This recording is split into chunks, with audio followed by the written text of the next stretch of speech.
ಮಾಡೋಕ್ಕೆ ಹೇಳ್ತಾನೆ. ಅವರು ವಾಪಸ್ ಹೋದಾಗ ಗೆಮ್ಮ ನೆಲದ ಮೇಲೆ ನಿರ್ಜೀವವಾಗಿ ಬಿದ್ದಿದ್ದಾಳೆ. ಸ್ವಲ್ಪ ಸಮಯದ ನಂತರ ಪೊಲೀಸ್ ಬಂದು ಅವಳ ಬಾಡಿನ ಪೋಸ್ಟ್ ಮಾರ್ಟಮ್ಗೆ ತೊಗೊಂಡು ಹೋಗ್ತಾರೆ.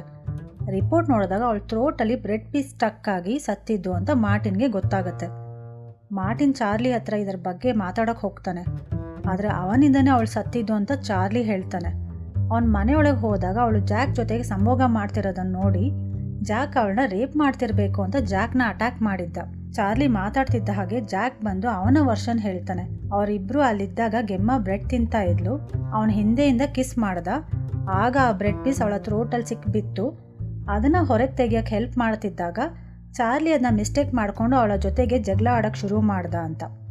ಅದರಿಂದ ಅವಳು ಸತ್ತು ಹೋದ್ಲು ಅಂತ ಹೇಳ್ತಾನೆ. ನಮ್ಮ ಫ್ಲ್ಯಾಶ್ ಬ್ಯಾಕ್ ಇಲ್ಲಿಗೆ ಮುಗಿಯುತ್ತೆ.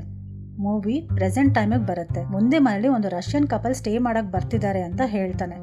ಮಾರ್ಟಿನ್ ಅವನ ಗ್ರೀಟ್ ಮಾಡೋಕ್ಕೆ ಹೋದಾಗ ಆ ಲೇಡಿಗೆ